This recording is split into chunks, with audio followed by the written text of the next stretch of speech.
Сіз бала болғанда мен сияқты ережелер жек көрген шығарсыз. Үй тапсырмасын аяқтамайынша теледидар көрмесін, қайшымен жүгірме. Бұл ерік жігерімізге шабуыл сияқты болды, және біз өскенде басқаша істейтін боламыз деп ойлағанбыз. Бірақ ата-анамыз айтқаны дұрыс болған шығар. Солайман жоқ. Ай, Құдай-ай. 2 күн ережесінің бір ерекшелігі, атап айтқанда мен жеке өмірімде өзіме деген құрметті жинай алам. Бұл мен 60 келілік шитық денеме 9 килограммнан астам салмақты қосуға көмектесті. Және бұл маған соңғы 8 жыл ішінде тұрақты жаттығу жасау әдетін қалыптастыруға мүмкіндік берді. Зерттеулерге сүйенсек, бұл мен өмірімді кем дегенде 3 не 4 жылға ұзартты. Әрине, егер автобусын қысқартып жүрмесе. Сонымен 2 күн ережесі қандай, және бұл ереже біздің өмірімізді өзгертуге неге соншалықты тиімді? Біздің миымыз ойлау жағынан шынымен де жақсы, бірақ есте сақтау жағынан ондай емес. Міне осыдан жаңа әдетті қалыптастыру жайлы ойлану оңай, ал келесі күні оны толығымен ұмытып қалу оп-оңай, егер оңайдан да оңай болмаса. Білесіздер ғой, ұйықтар алдында сізде тамаша бизнес идея туындады, бірақ оны жазбау шештіңіз. Келесі күні таңертең оянғаннан кейін ауыртпалықты сезіндіңіз. Миыңызде сол идея бар файлды табуға тырысып жатырсыз. Бірақ ол жоғалып кетті. Сол идея әлемді өзгертетіндей тамаша болған, бірақ сіз оны жай ғана ұмытып қалдыңыз. Өткен сіз оны жазбаған тұғынсыз. Біздің миымыз таңғажайып есептеу қабілетіне ие, бірнеше миллисекунд ішінде шешім қабылдайтындай, бірақ біз алаңдауға тәуелдіміз. Әлеуметтік желілерден немесе ішімдік сондай жаман тәуелділіктермен күрескендей. Соткамызды тастасақ, біз бір нәрсе болсын жасаймыз. Олар дұрыс нәрселер болады, немесе кем дегенде өзіміз жасағымыз келетін нәрселер. Егер біз өзіміз үшін ережелер орнатпасақ, біз жай ғана қазіргі сезімдерімізге не көңіл күйімізге өзімізді басқаруға жол береміз. Егер біз өмірімізді басқаруды шешсек, егер өмірімізде ең көп бағалайтын нәрсеге зейін салатын болсақ, онда біз өмір сүруге деген ережелерді енгізуіміз керек.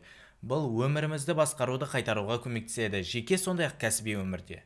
Жетістіктерге жеткен бірде бір адам, авторлық режиссер немесе спортшы, жазушы өміріне қандай да бір ережені немесе жүйені орнатпастан жеткен жоқ. Кітап жазу немесе тіпті әдетті қалыптастыру өз-өзіңді жеңуді талап етеді. Стивен Пресфилдтың «Соғыс өнері» кітабында Стивен жазады: қарсылық әлемдегі ең ұлы күш.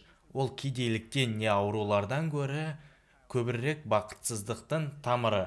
Ол бізді шын мәндегімізден не туылғанымыздан гөрі жаманырақ көрсетеді. Қарсылық түрлі кейіптерде көрінеді. Күннен күнге кейінге қалдырудан өз басындағы даусына дейін сенен сұрап тұратын: сен кімсің соншамадай осыны істейтіндей? Шешімі бұл қайталау. Күн сайын жұмысқа кірісу, не әдеттерді орындау. Бұл соғыс. Сонымен орта мектепте не колледжде кезден ертерек мен қанша тырыссам да, маған жаттығу залына баруды және сол жақта жаттығуды әдетке айналдыру өте қиын болды.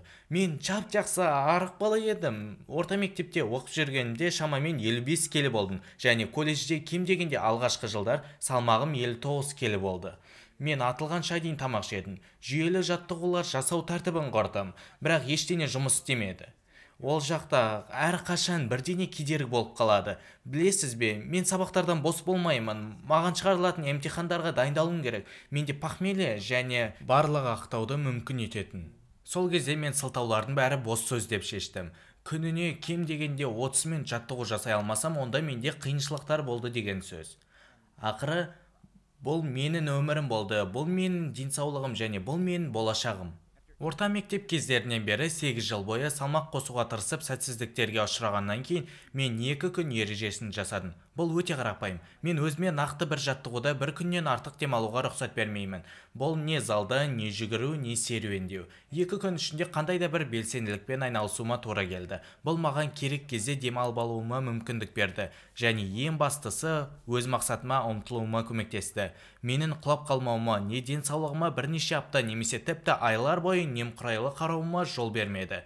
Бұл өте оңай, барлығымызға керек үзілісті беру. Оны дәл келетін уақыт деп айтып, және ол ақырындап келесі 5 күн, 6 күн, 7 күнге өтеді. 2 күн ережесін мен жүрегіме жақын қабылдадым, және мүмкіндігінше ұстанамын деп өзіме уәде бердім. Егер мен шын мәнінде ауырып қалмасам, немесе мен басқаруымнан тыс бірдеңе жаттығу залына немесе жаттығу жасауыма кедергі болмасы, сосын мен шаршағаным болсын, кешегі жаттығудан ауырғаным болсын, тіпті похмелье болсын, төсектен өзімді тұрғызып, жаттығу залына баруым керек болды.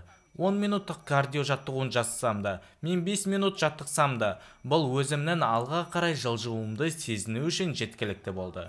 Осы арқылы өзіме берілген міндеттемені орындадым.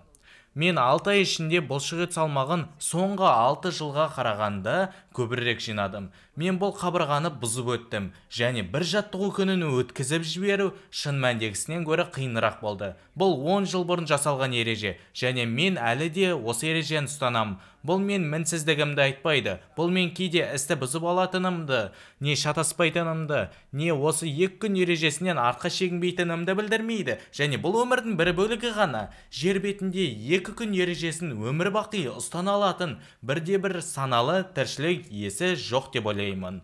Мен үшін бұл ереже уақытымның 80-90%-ын тиімді қылуға көмектеседі. Мен осы ережені ұстанғанынан өзімді сауыррақ сезінем. Бұл өмірімдегі түйінді әдет сияқты.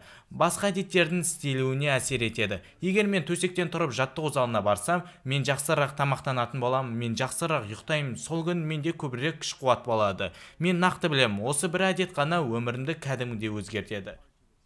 Осындай қате түсінік бар. Ережелер өмірде не істей алатыныңызды шектейді. Олар бізді қандай да бір жолмен ұстап тұрады. Бірақ шындық мынада, егер сіз өзіңіз үшін ең маңызды нәрселерге негізделген дұрыс ережелерді орнатсаңыз, бұл сізге армандайтын өміріңізге қол жеткізуіңізге көмектеседі.